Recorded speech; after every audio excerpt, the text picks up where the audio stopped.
Nigeria kedu ibe bụ nsogbu anyị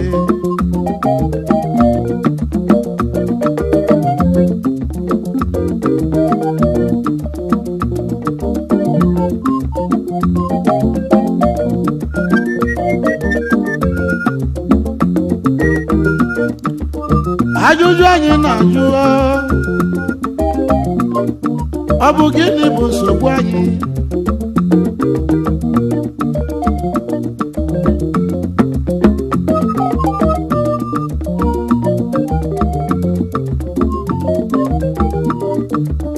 ebe anyị na-fight war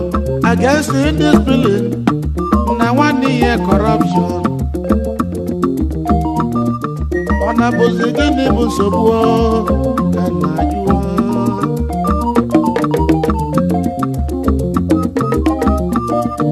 mmanụ n'elu anya n'ime ya n'eze amala iwu na ọnya tachara kata akụ na be anyị ma ọnya sịkwara na m sịrị ya maka na isikwa na m sịrị gị ikwu ebe ndị wesi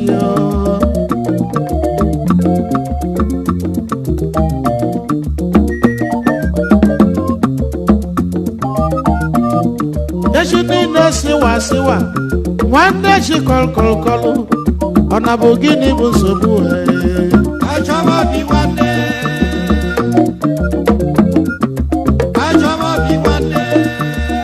na ọmalịcha ụwa nke Chukwu kelechala anyị ma kunu ugboro anya wee kpojue achọba bi nwanne achọba bi nwanne achọba bi nwanne ọ na-abụzi gịnị bụ nsogbu achọba bi nwanne ebe anyị si na anyị bụ one Nigeria achọba bi nwanne mana nsogbu anyị na-enwe achọba bi nwanne bụzi tribalism achọba bi nwanne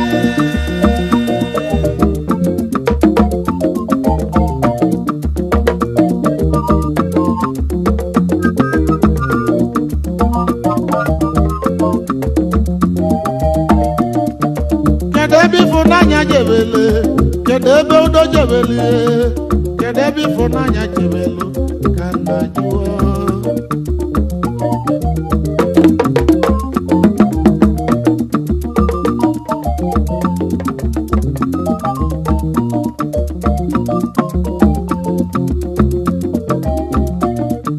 na nwanne gburu nwanne ya n'ụwa were ihe wegwa ọgwụ ego n'ụwa kedu ebe ịfụnanya jebele ka nna jụọ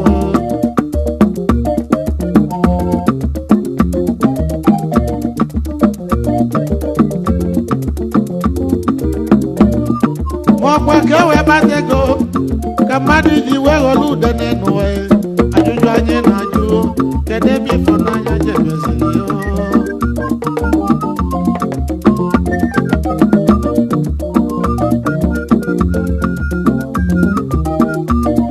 onye na-amarọ ka esi alụ ọ na-amarọ ka esi eli onye na-amarọ ka esi alụ a na-amarọ ka esi eli ibugo n'okwu na-abọ n'ụlọ ikpe unu ga eziokwu na-abọ na kọtụ ọ bụrụ na ị na-ekwu eziokwu mụnwa na-ekwu eziokwu ọ gịnị ga-abụzi nsogbu anyị ka na jụọ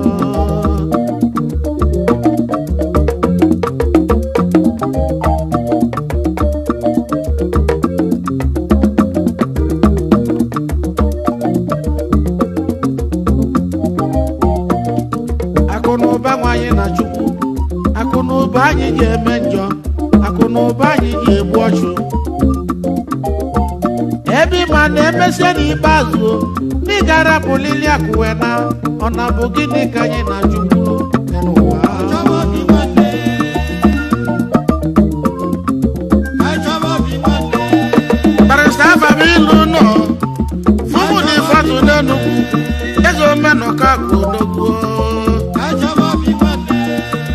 onye ọcha gabi o na-aba ga-abụ nwunye bụ na aba abatete ka o si bịa achọba bi nwanne achọba bi nwanne obodo na-ebuso ibe m agha obodo na-ebuso ibe ebe agha ọ na-bụ gịnị selọgụ na mgba okwu a na-bụ oke nsogbu n'ụwa kedu ebe ịfụnanya jebeli kedu ebe udo jebeli die ibe dị njọ ji wee karịa n'ụwa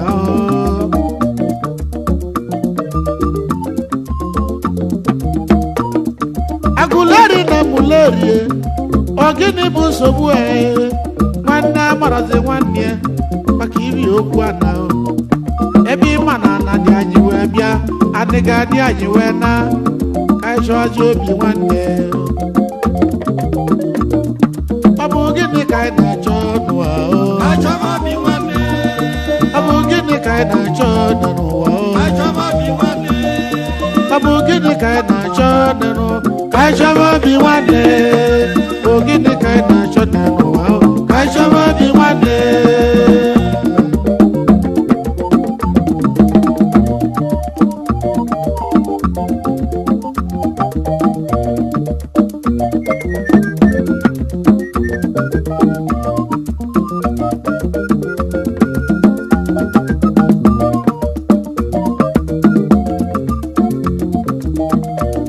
onye nwe ego nwe nwanne onye na-enwere ego na-enwere uche onye ụbịam ọ na-azụ ma ọkachie ka nna jụọ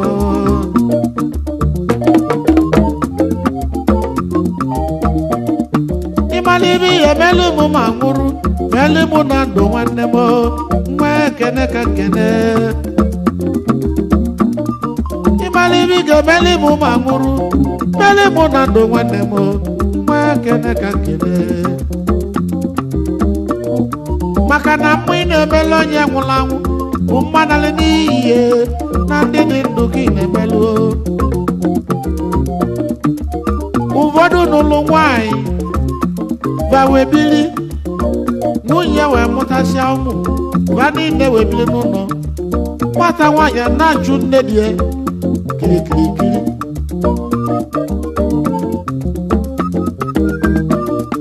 mbosi nne dị ya ga-abata ụlọ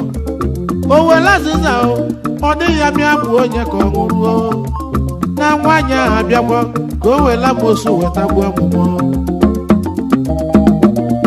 mbosi nne dị ya ga-anwụrụzi ọchọghị ọgọdụ dị mma wee tie n'ukwu chiri godu n'ala rịa kpọọ ikwu na ibe ka abịa na nne dị ma amụka na nne dị ma amụka na nne dị ma amụka mịa bụ agụ ugoji ọbụ nne dị ya bụ ịmara ihe ị ga-emeli mụ ma nwụrụ meli mụ na ndụ nwanne m nwee ekele ka nkele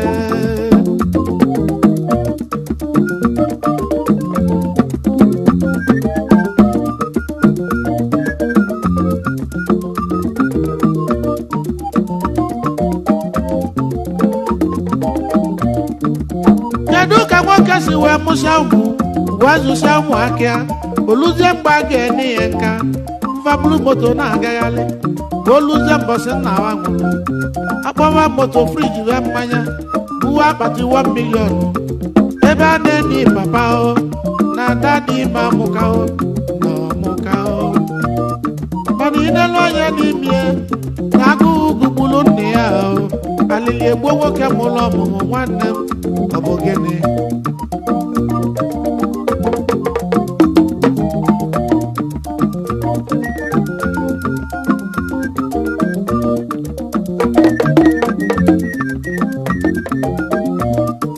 kedu ebe ịfụnanya jebele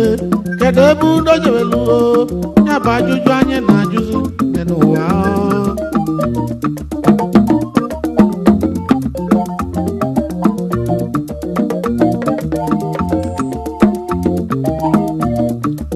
nwanne ka nwanne ya were ego o wee jekwulu nwanne ya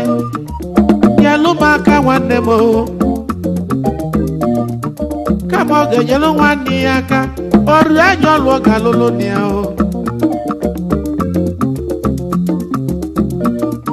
mbosi ọnwụ ga-egbuzi nwanne ya ọgbọghọ ikwu na ibe bịa kene n'ezi nwanne m ahụnarị m ọkwa ya bụ uju wee yiri ọ bụ onye ka ị na-akwali onye nwụrụ anwụ na ọ nwụrụ agụ n'ụwa ịmala ibi ga-emeli mụ ma nwụrụ meli mụ na ndụ nwanne m nwa kene ka nkene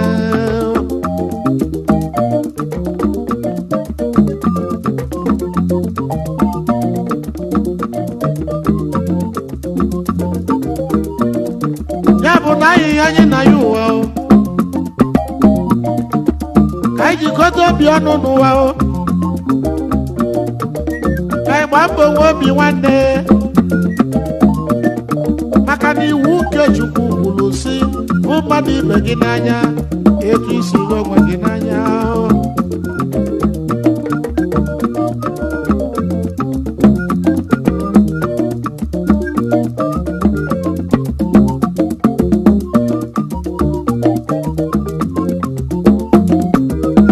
egbe ka eji gbagbu ike mba n'ogidi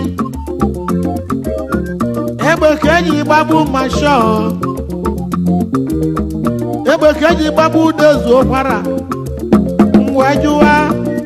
kedu ebe ịfụnanya jebele kedu ebe udo jebele ibe dị njọ ji wee karịa dị n'ụwa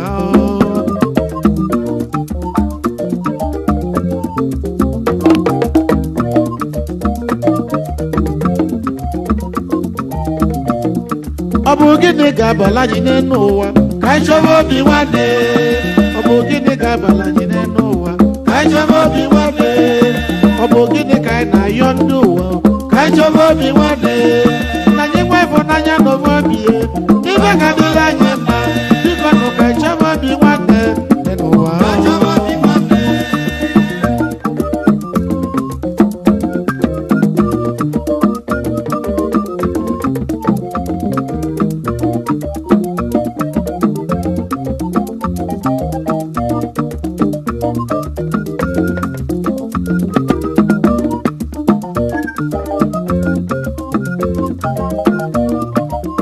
Igbo na Hausa na Yoruba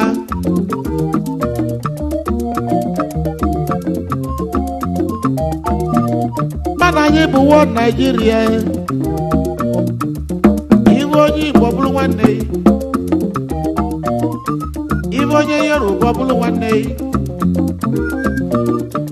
iwe onye Hausa anya bụrụ nwanne nwanne ka anyị na-ayọ nwanne m ka anyị nwee obi nwanne n'ụwa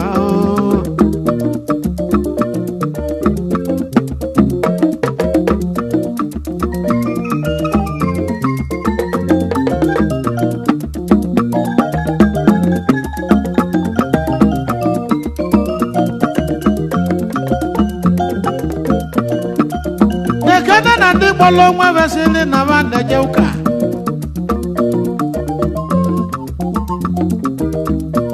na o nwere ezi onye bụrụ ibia n'anya ma e nwere ezi onye na-edebe iwu nke Chukwu iwu ka anyị na-edebezi bụ iwu nke nzukọ na ndị ọbụla na-azọzi nkebe ụwa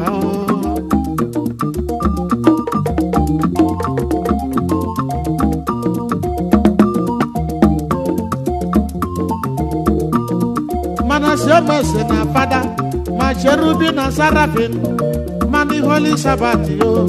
ma victory of Jesus ma ndị kpọrọ onwebe ama Jehova ma ndị kpọrọ onwebe born again chetanụ na anyị eji bụ Kristian maka na obu Chukwu ka anyị na-ekpelu ebesi ebele dị n'ụwa egwe n'aba Jizọs ekwe amem biko ka anyị chọwa obi nwanne ụmụ ụwa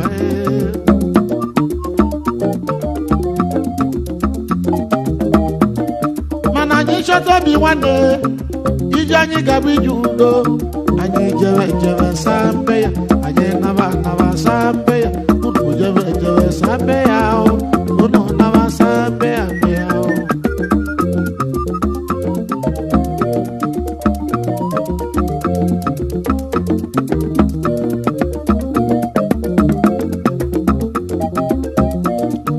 igi na-enwezi amaka oimuwodu baki n'Enugu eze ego ndị Igbo n'Enugu onye ga-adịrị mma nwanne nọ ga-adịrị gị mma ọyọma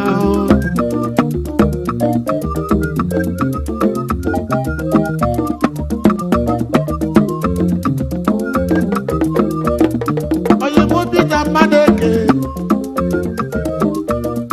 nwake bi onye obeledu nwanne John Madeke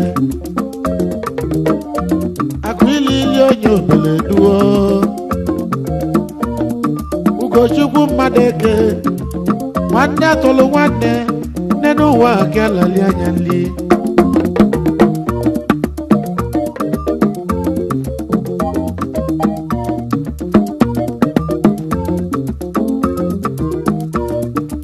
Michael Iwanyi Chukwu Ejidika eze ọba n'ọrụ ugbo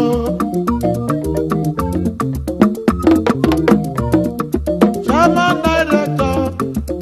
eze ọba Global Ventures Nigeria Limited in Imo Onitsha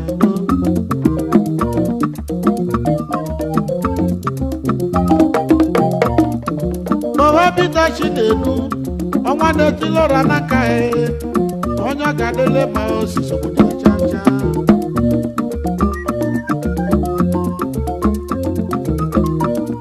Shipet International ọ ga-adịrị gị ma nwanne m ọ ga-adịrị gị ma ije rue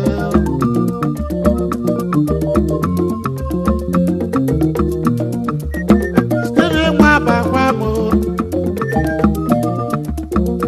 Chukwu ka dibịa aka ọkwa ka o si bịa oyibe Stevenson onye ọma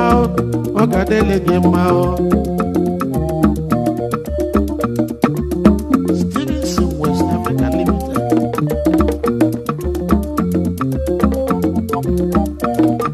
ya na alọghị Nwabakwa m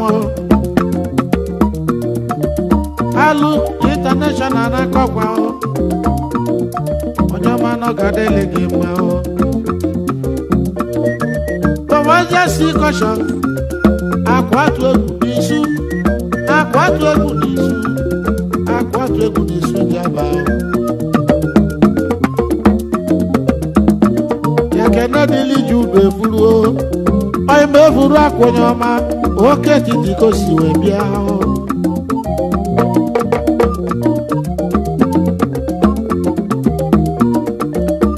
Kamutoni mwamba nkwụ nwoke moto ga n'obulu isi ụzọ onye mụ Romanus Igwe ọba Romi n'Azịa onye m ọba Romi n'Azịa onye m ọba Romi n'Azịa ezi oyi nọ ga-adịrị gị mma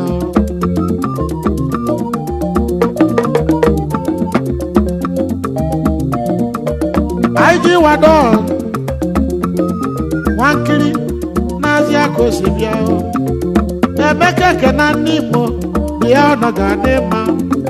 ekesi oke osisi dị n'iwu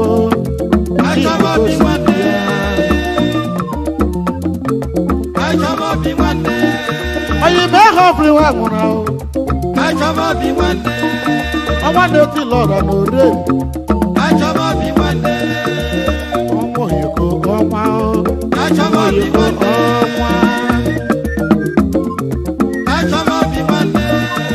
Sabasi nwere eme onye ka mụ zara ụwa Sewako Nigeria Limited onye ọma Amobi Nwezebe ụgbọ abaga na onye ọma ulu mugaba n'ije lue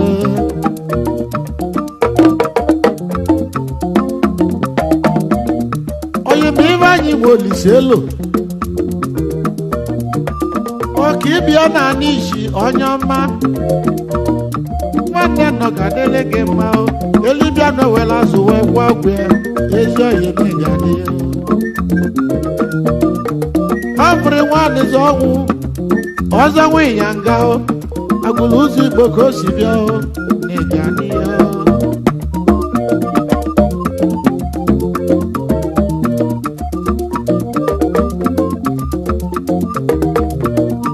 Festus Nwasi Egbu onye nwe nke ya agụlụ ụzọ Izoto si bịa agụlụ ụzọ Igbo ka o si bịa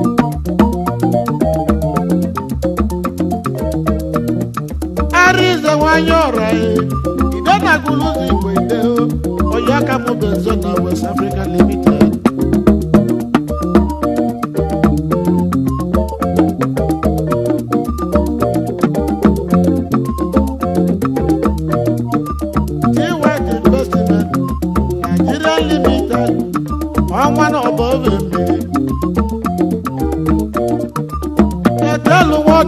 Ogwo si nwata akwa akụ n'Imo steeti onye ọsụ nwa mgbe emene ala ha ji bọkọ bụ onye ọma ọzọ bụlugo si bịa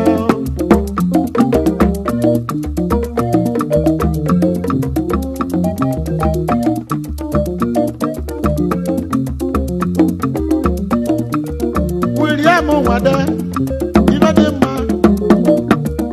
mma rie m ego ime achala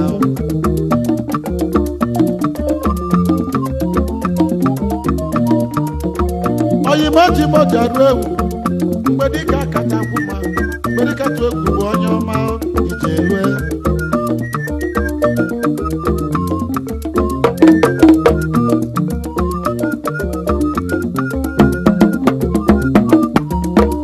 Vincent anaghị ụzọ ọma Venus Enterprises Nigeria Limited onye ọma aka ji ụzọ n'ụmụ ọwa mmiri na-ezolo ọrụ n'Imo steeti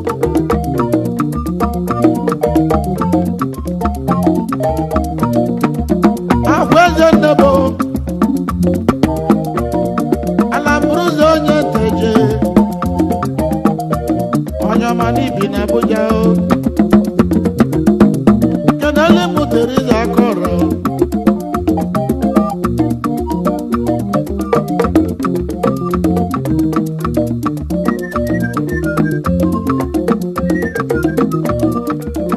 odo ego na n'isi anyị onye ọma na ọ ga-adịrị gị mma mụ na gị bụ nwanne ije lue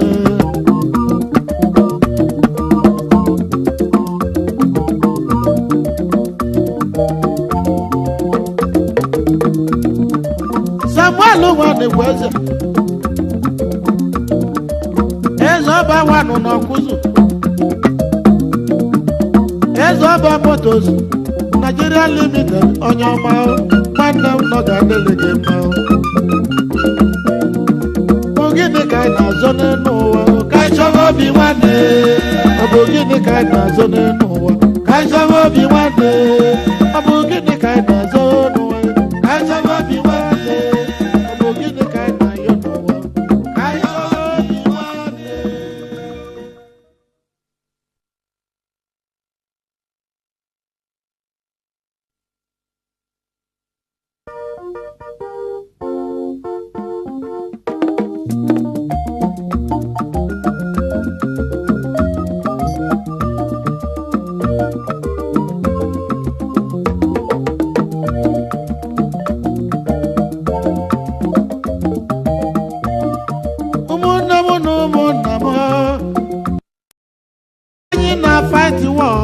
Against indiscipline na one year corruption ona bozi gịnị bụ nsogbu ka na ajụọ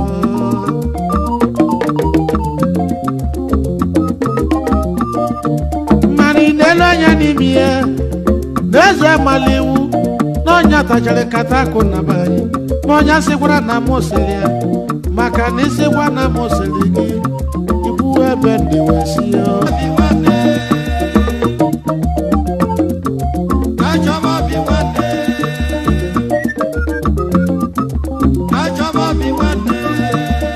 ọ na-abụzi gịnị bụ nsogbu ebe anyị si na anyị bụ one Nigeria mana nsogbu anyị na-enwe bụzi tribalism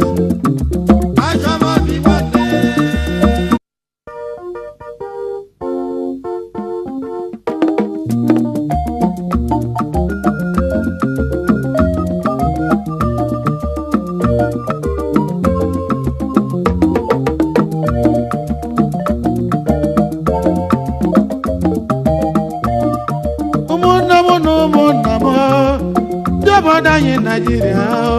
kedu ibe bụ nsogbu anyị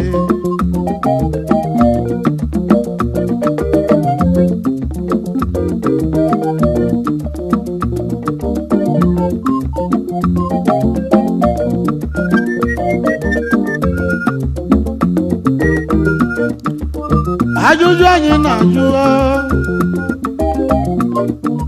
bụ gịnị bụ nsogbu anyị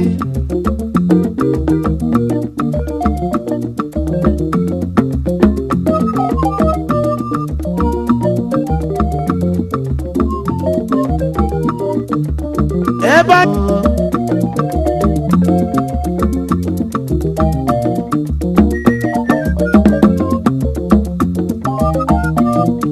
echi niile siwa nwanne chi kọlkọlkọlụ ọ na bụ gịnị bụ nsogbu achọba bi nwanne